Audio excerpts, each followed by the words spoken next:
बनाएंगे जिसमें हम आप सभी को ये बताएंगे कि हैंड वॉशिंग की डेफिनेशन क्या है, उसके टाइप्स क्या है, उसके उद्देश्य क्या है और हैंड वॉशिंग के कितने टाइप्स होते हैं और उसकी स्टेप्स कौन कौन से होते हैं। और अंत में हम आपको ये भी बताएंगे कि हैंड वॉशिंग डे कब मनाया जाता है। तो आइए एक स्किप के माध्यम से देखते हैं कि हैंड वॉशिंग ना करने से हमें कौन कौन सी प्रॉब्लम्स हो सकती हैं और हम कैसे एक दूसरे को संक्रमण फैला सकते हैं। चलो ठीक है दोस्त, कर दीजिए। मम्मी मम्मी क्या हुआ? मुझे भूख लगती है। तो पहले हाथ धो के आओ फिर खाना खाना। नहीं मम्मी, मुझे मन नहीं याद, मुझे केक खाया जाता है। ठीक है मम्मी, भूख लगी है। हम यही खाना रख के जा रहे हैं, अच्छे से हाथ धो देना फिर खाना खाना। ठीक है मम्मी। अब तो मम्मी चली गई, ऐसे ही खा लेता हूँ। दोस्त चलो बाहर घूमने जाए।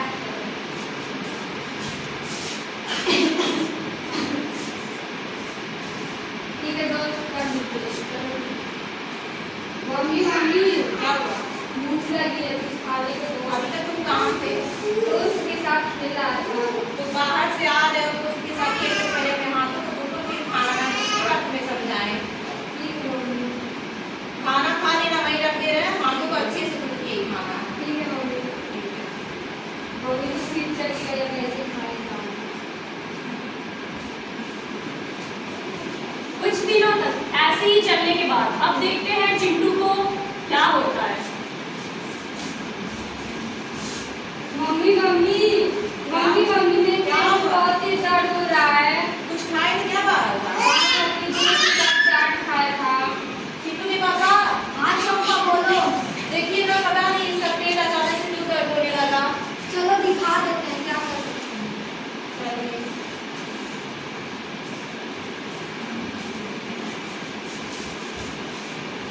डॉक्टर जी बोलिए, नीलू का पेट अचानक से दर्द होने लगा है। थोड़ा इधर आइए बेटा। कहाँ दर्द हो रहा है? यहाँ नीचे। अरे तुम दवाइयाँ लिख के दे रहा हूँ, एक हफ्ते बाद दिखाइएगा, सही नहीं होगा तो तुम टेस्ट शुरू करवाना पड़ेगा।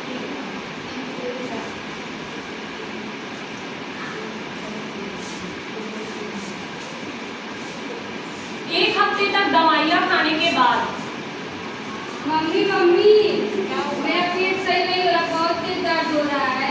दवा तो टाइम से खा रहे थे, फिर क्यों नहीं है ऐसे हो रहा है? पता नहीं कि बहुत तेज दर्द हो रहा है। देखिए चिंटू पापा, फिर इसका पेट अचानक से दर्द होने लगा। तुम अच्छे से दवा खिला रही थी ना? हम टाइम से दे रहे थे इसे दवा। चलो दिखा देते हैं, लगता है दिक्कत बढ़ गई है।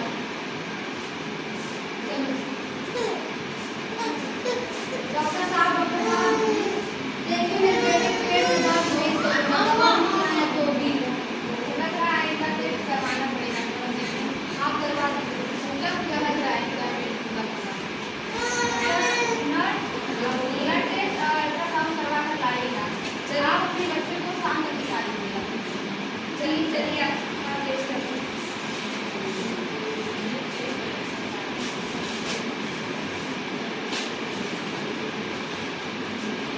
रिपोर्ट आने के बाद डॉक्टर साहब जी बोलिए। मेरे बेटे की रिपोर्ट में क्या आया है? उनके रिपोर्ट में पेट में इन्फेक्शन आया है। इन्फेक्शन हो गया है? ये बाहर ज़्यादा चीज खाते हो क्या? नहीं मतलब हाथ नहीं खाता था ज़्यादा। खाना वाना खाते थे तो हाथ धोते थे। खाना घर के जाते थे, बार बार बोलते थे हाथ धुल के ही खाना। कोई पता नहीं बोलता था, नहीं बोलता तो मम्मी बोलती है। बेटा आप तो दूध के खाना खाते थे कि नहीं, सच बताना।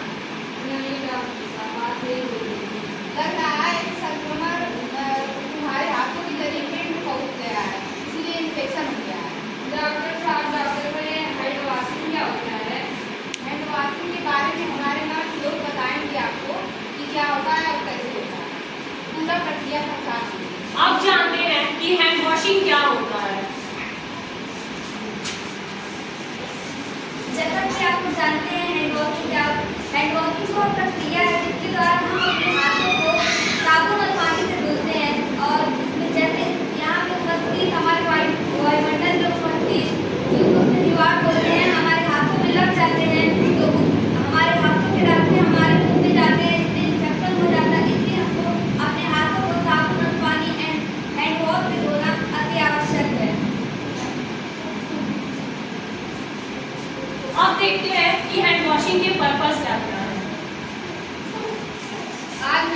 लोगों के लिए आप लोगों को हैंड वॉशिंग के उद्देश्य के बारे में कुछ बताना चाहती हूँ। संक्रमण अस्पताल के माहौल में क्रॉस संक्रमण को रोकना चाहिए और हाथ को गंदगी और मिट्टी से दूर रखना चाहिए। संक्रमण को नियंत्रित करना चाहिए। रोगी को आराम और सुरक्षा और मनोवैज्ञानिक स्वास्थ्य को नियंत्रित करना चाहिए। अब आप लोगों को हैंड वॉशिंग के टाइप के बारे में बताएंगे। जैसा कि हाथ धुलने के 3 तरीके होते हैं, लेकिन मुख्य रूप से 2 होते हैं। एक सामाजिक हाथ धुलना, दूसरा सर्जिकल, तीसरा मेडिकल। हम आपको मेडिकल हैंड वॉशिंग के बारे में बताएंगे। सबसे पहले हमें अपने हाथों को बहते हुए पानी से गीला करना है, फिर साबुन लेना है और उसे अच्छे से झाग बनाना है।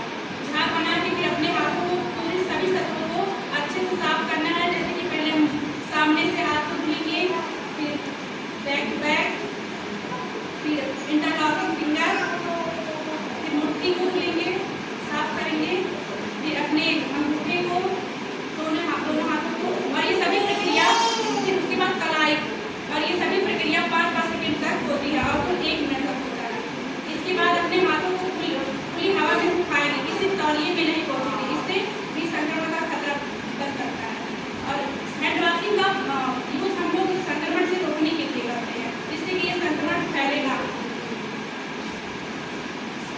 आज मैं आप लोगों को सर्जिकल हैंड वॉशिंग के बारे में बताना चाहती हूँ। जैसा कि आप लोगों को पता है कि सर्जिकल हैंड वॉशिंग बहुत ही महत्वपूर्ण प्रक्रिया है, जो हमें स्वच्छ बनाने में हमारी मदद करता है। संक्रमण को रोकने में भी हमारी मदद करता है, जिससे कि हम अगर अपना हाथ अच्छे से धुलेंगे तो हम स्वस्थ रहेंगे और कीटाणु मुक्त रहेंगे। हमें सर्जिकल हैंड वॉशिंग में अपना हैंड वॉश करना चाहिए, जिससे और हैंड वॉशिंग 2 से 3 मिनट तक करना चाहिए, जिससे कि हमारा हाथ स्वच्छ रहेगा और हम स्वच्छ रहेंगे। आप जानते हैं कि हमें कब कब हैंड वॉशिंग करनी चाहिए, जिससे हम संक्रमण को रोक सके। हम आप सभी को बताने जा रहे हैं कि हैंड वॉशिंग हमें कब करना चाहिए।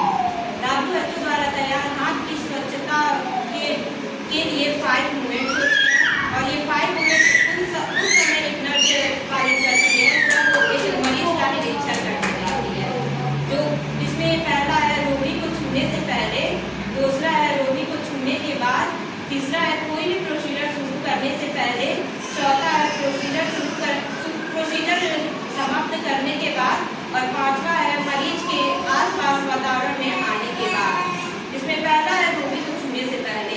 यदि एक नर्स एक मरीज का निरीक्षण करने जाती है तो उसे अपने हाथों को अच्छी तरह से धो के जाना चाहिए, जिससे कि अगर नर्स के हाथों में कोई भी इन्फेक्शन है तो वो मरीज तक ना पहुँचे। दूसरा है मरीज को छूने के बाद। यदि एक नर्स मरीज का निरीक्षण करने के बाद अपने हाथों को धो देती है तो वह अपनी सुरक्षा स्वयं कर सकती है, अपने हाथों को अच्छी तरह से धो के। और तीसरा है कोई भी प्रोसीजर शुरू करने से पहले जब नर्स एक मरीज का निरीक्षण करने जाती है तो अपने हाथों को अच्छी तरह से धो लेती है, जिससे कि अगर नर्स के हाथ में कोई भी इन्फेक्शन रहे तो जो मरीज के घाव होते हैं उनके संपर्क में आके वो इन्फेक्शन मरीज के अंदर ना प्रवेश कर पाए। और कोई भी प्रोसीजर करने के बाद जब नर्स पूरा प्रोसीजर समाप्त कर लेती है तब उसे अपने हाथों को अच्छी तरह से धो लेना चाहिए, जिससे कि वह अगर दूसरे मरीज का निरीक्षण करने जाए, जब नर्स सारे मरीजों का निरीक्षण करने के बाद जब उस वार्ड से बाहर जाती है तब भी उसे अपने हाथों को अच्छी तरह से धो लेना चाहिए, ताकि जो इन्फेक्शन है वो उसे बाहर ना ले जाए और दूसरे लोगों तक ना फैले। धन्यवाद। अभी तक आपने देखा कि हैंड वॉशिंग क्या होता है, उसके टाइप्स क्या होते हैं, उसके पर्पस क्या होते हैं और कौन कौन से 5 मूवमेंट्स हैं हैंड वॉशिंग के। अब आप देखेंगे कि हैंड वॉशिंग से पहले हमें क्या क्या कर लेना चाहिए, तब हैंड वॉशिंग करना चाहिए। आज मैं आप लोग को बताने जा रही हूँ कि हाथ धोने से पहले क्या क्या कर लेना चाहिए। अगर आप लोग का नाखून बड़े हो तो नाखून को काट लें, और नेल पॉलिश लगे हैं तो उसे भी निकाल लें, और अगर आपने रिंग पहना है तो उसे निकाल लें, और हाथ में बैंगल्स हो और क्या कहते हैं वॉच हो तो उसे भी निकाल लें। अगर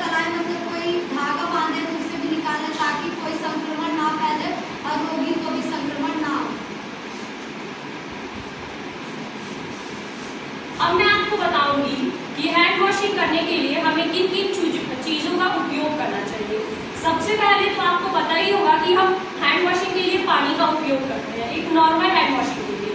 और अगर हमें अपने हाथों से माइक्रो ऑर्गेनिज्म को निकालना है तो हमें अपने हाथों को सोप से धुलना पड़ेगा, सैवलॉन वगैरह से धुलना पड़ेगा, ताकि हमारे हाथ में जो सूक्ष्म जीव हैं वो एक दूसरे को ना प्रभावित कर बीमारियां ना फैलाएं। वैसा अब मैं आपको ये बताना चाहूँगी कि हमारे देश में बीमारियों को रोकने के लिए और हैंड वॉशिंग को बढ़ावा देने के लिए 15 अक्टूबर 2018 को हैंड वॉशिंग डे को इंट्रोड्यूस किया था। इसमें हाथ धोने के लिए साबुन से हाथ धोने के लिए ज़्यादा प्रोत्साहित किया गया था, ताकि हम अपने हाथों के सूक्ष्म जीवों को निकाल सकें और एक दूसरे को बीमारियां ना फैला सकें। धन्यवाद। अब आखिरी में मैं यही कहना चाहूँगी इस स्किट के माध्यम से कि हमेशा हमें हाथ धोना चाहिए और किसी चीज़ से भी संपर्क में आने के बाद हमें हाथ धोना चाहिए, या फिर अपने दोस्तों से अगर हम बाहर घुलने मिलने जाते हैं तो भी हमें हाथ धोना चाहिए। आखिर में मैं इस स्क्रिप्ट की समाप्ति देने से पहले यही कहना चाहूँगी कि clean and happy hands. Thank you.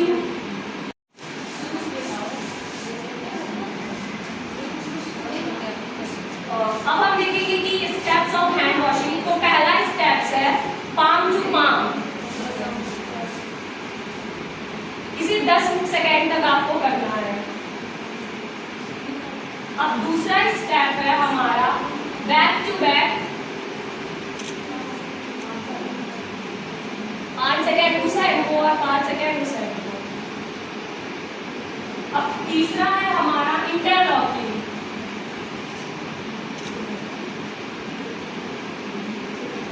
इसे 10 सेकेंड तक करना है।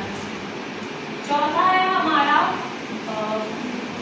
rub with back of fingers to opposite palms,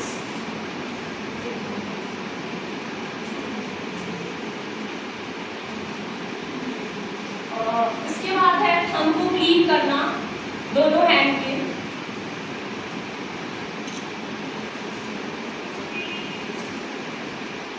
इसके बाद है अपने नेल्स को क्लीन करना अच्छे तरीके से, जिससे हमारे हाथ में जो सूक्ष्म जीव हैं वो निकल जाए और जो नेल्स पे भी सूक्ष्म जीव हैं वो भी निकल जाए। अब है अपनी कलाइयों को अच्छे से साफ करना।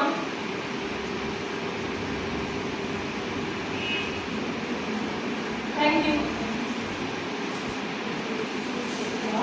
और पहनते टाइम आप हर चीज़ का ध्यान रखेंगे कि वो आपके बॉडी फिट में है कि नहीं। बहुत टाइट आप नहीं पहनेंगे, बहुत लूज नहीं चाहिए, कंफर्टेबली आप उसमें काम कर सके। वैसा आपको पीपी किट का जो भी उसका साइज होगा वैसे आपको मेजर करके वेयर करना है। पीपी की क्वालिटी का भी ध्यान रखना पड़ता है कि आप अगर उस पेशेंट को देखने जा रहे हैं, उसको ये टाइप का वायरल डिजीज है, तो जो आप पीपी यूज़ कर रहे हैं, जो भी उपकरण यूज़ कर रहे हैं, वो उससे इफेक्टिव है कि नहीं। तो ये सारी चीज़ों का, छोटी छोटी चीज़ों का ध्यान देना रहता है। अब हम इसके कुछ टाइप्स के बारे में पढ़ेंगे। पीपी के भाई बताएं, जैसा कि डिफरेंट टाइप होता है। हॉस्पिटल में जैसे हम सर्जिकल किट यूज़ करते हैं, आइसोलेटेड पीपी किट होता है, low weighted high weighted PP kit होता है, हाई रिस्क पीपी किट होता है जहाँ पे बहुत ज़्यादा रिस्क का खतरा रहता है। फिर एक फुल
और जो भी हमारे यहाँ हार्मफुल होते हैं उनको नष्ट करते हैं। हैंड सैनिटाइजर में 60% अल्कोहल पाया जाता है जो वायरस, कीटाणु, जीवाणु आदि जो होते हैं उनको नष्ट करते हैं। हैंड सैनिटाइजर को अन्य नाम से भी हम लोग जानते हैं, हैंड एंटीसेप्टिक, हैंड कीटाणुनाशक और हैंड ड्रग के नाम से भी हम जानते हैं। हैंड सैनिटाइजर उन जगहों पे यूज किया जाता है जहाँ पर पानी और साबुन की हर जगह व्यवस्था नहीं होती है, इसलिए हम हैंड सैनिटाइजर का यूज करते हैं। नमस्कार, मैं हेड कवर यानी चिकित्सा पेशेवर के बारे में कुछ बताऊंगी। जैसे कि हेड कवर नर्स और डॉक्टर सर्जिकल करते यानी कि हमारे सर को संक्रमण वायरस से बचाने के लिए किया जाता पहना जाता है। जैसे मान लीजिए कोई संक्रमण ना हो, बाल ना टूटे और कोई बीमारी हो, जैसे ऑपरेशन थिएटर में हम लोग जाते हैं, जैसे नर्स डॉक्टर हो गए जाते हैं तो उसको पहनते हैं ताकि पेशेंट को भी और नर्स और डॉक्टर को भी मतलब कोई इन्फेक्शन ना हो। कोई सर से ये हेड कवर को यहाँ से लगाए गर्दन तक पहना जाता है और पूरे सर को कवर किया जाता है, कोई बाल न टूटे, कोई इन्फेक्शन ना हो, कोई मतलब डॉक्टर और नर्स ताकि उससे इन्फेक्शन से बचे।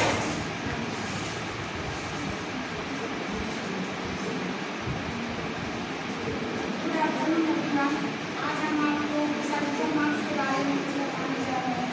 मास्क हमें संक्रमण से बचाता है और हमसे दूसरों को भी बचाता है। सर्जिकल मास्क बैक्टीरिया और वायरस को रोकता है। सर्जिकल मास्क एक दूसरे की स्वच्छता बनाए रखने में मदद करता है। ये सबसे आम प्रकार का मास्क है, एक लेयर से बना होता है। सर्जिकल मास्क हमें संक्रमित व्यक्तियों के पास में छूने के वायरस से हमें बचाता है और इसे दोबारा यूज नहीं हो सकता।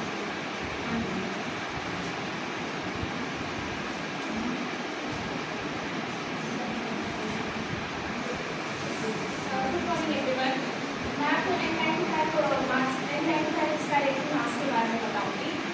जैसा कि N95 रेस्पिरेटरी मास्क है जो वायुजनित रोगाणु को हमारे शरीर में जाने से रोकता है और ये 95% वायुजनित जो रोगाणु है उससे हमारे बॉडी में आने से रोकता है और इसको हम हर जगह यूज़ करते हैं। जैसे किसी भी टीबी के पेशेंट हैं या किसी भी चीज़ के पेशेंट हैं उनके पास जाएंगे हम तो ये वाले मास्क लगाएंगे और इसकी बहुत सारी हानि, कुछ लोग इसको लगाते हैं तो उनके बॉडी में इन्फेक्शन भी हो जाता है और सांस लेने में भी कठिनाई होती है।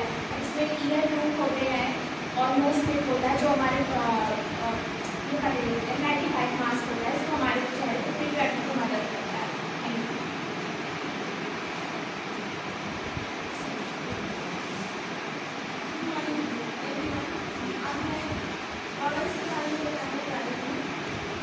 जी, डॉक्टर ये लॉस एंड फर्दर यूज करते हैं।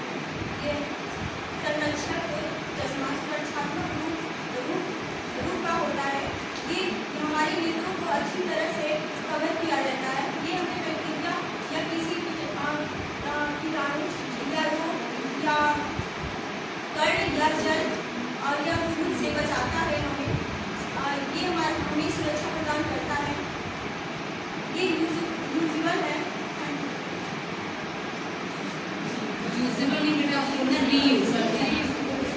गुड मॉर्निंग एवरीवन, आज मैं आप लोगों को बैठने गाँव के बारे में बताऊंगी। यह एक ऐसा परिधान है जो डॉक्टर और सिस्टर के द्वारा पहना जाता है। शरीर के रोगियों के शरीर से निकलने वाले तरल पदार्थ एवं संक्रमण से बचाता है।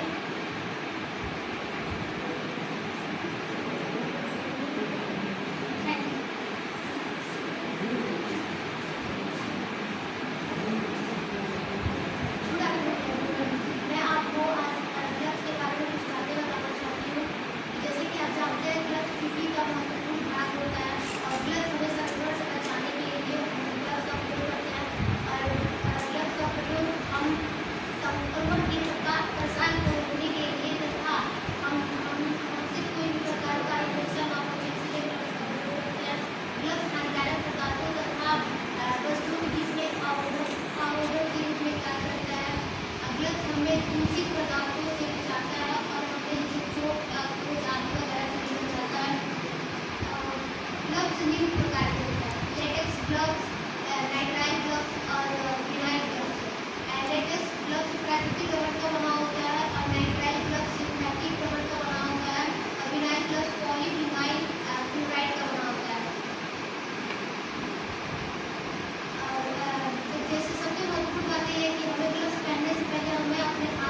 जब पानी से साफ धुल लेना चाहिए, फिर उसे सुखा लेना चाहिए, उसके बाद से हम ग्लव्स का प्रयोग करना चाहिए।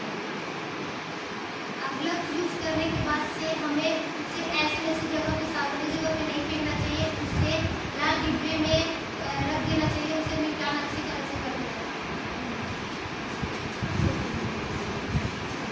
जैसा कि हम लोग ने देखा कि हम लोग ने डिफरेंट टाइप्स ऑफ पीपी को हम लोग ने देखा, उसके यूजेस को देखा।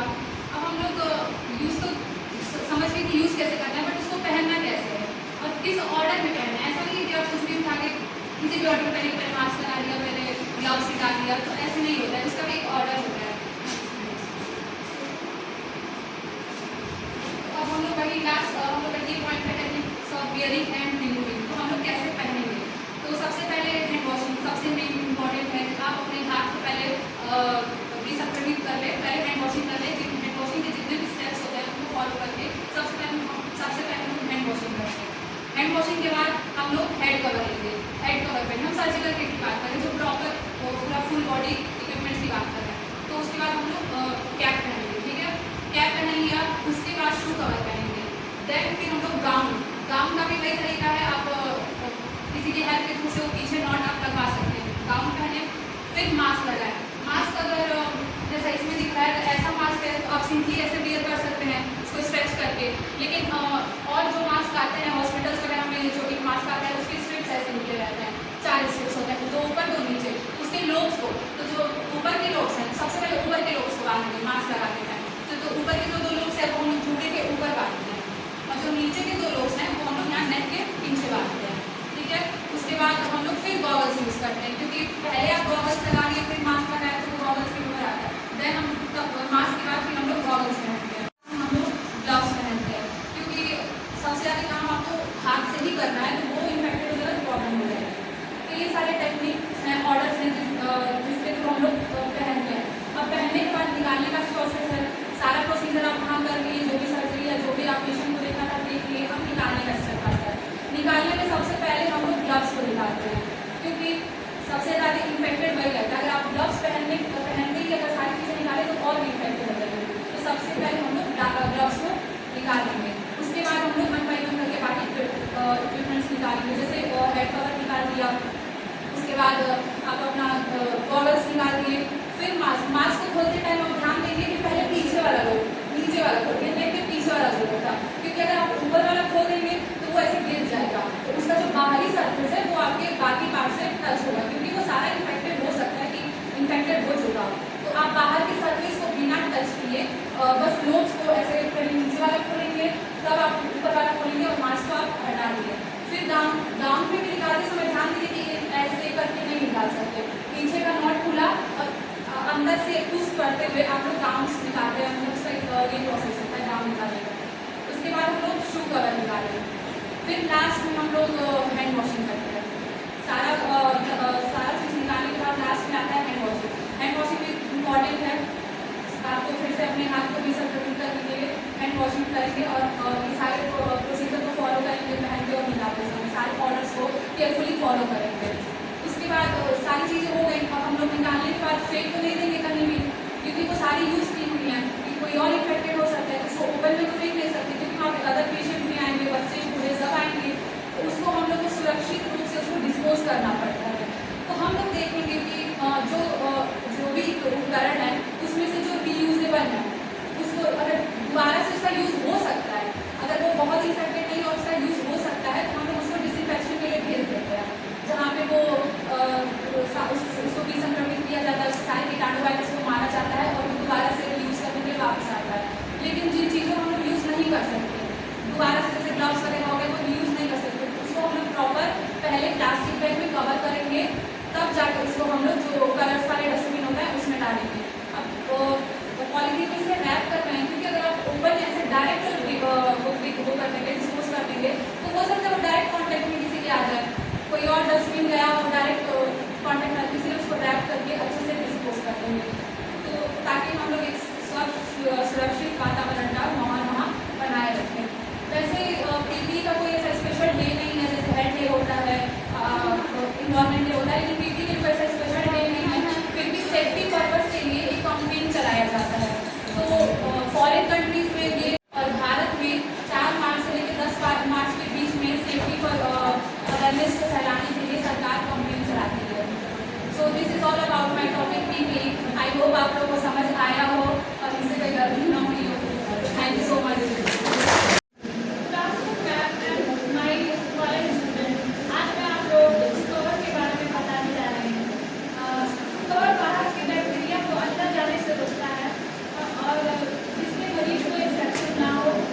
आरती।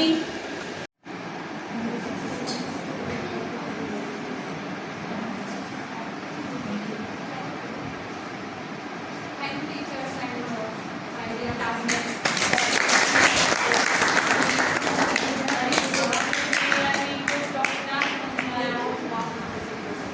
तो पॉइंट्स नॉट क्लियर हो पाए हो या कुछ कमी ऐसा कुछ हो गया हो तो और सुनिए क्या जानना चाहिए या ऐड कर सकते हैं। मुझे कोई क्वेश्चन है आप लोगों को बता दो, आप लोग बताइए, हम लोग से पूछना है बताइए कोई क्वेश्चन आ रही है बताओ तो।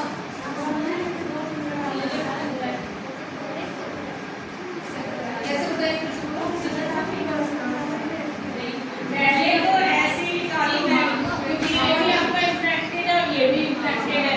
दूसरे में आपको, अब ये तो आपका इन्फेक्टेड नहीं है, तो दूसरे में आपको जो फोल्ड है उसको ऐसे करके लगा दो कि इन्फेक्टेड एरिया कवर ना हो। ठीक है। ग्लव्स में हमेशा ये ध्यान, बात नहीं, ग्लव्स में हमेशा ये ध्यान देना है कि आपका क्या है, इन्फेक्टेड एरिया जो है नॉन इन्फेक्टेड से टच में ना आए, पहनने के बाद भी और रिमूविंग करते टाइम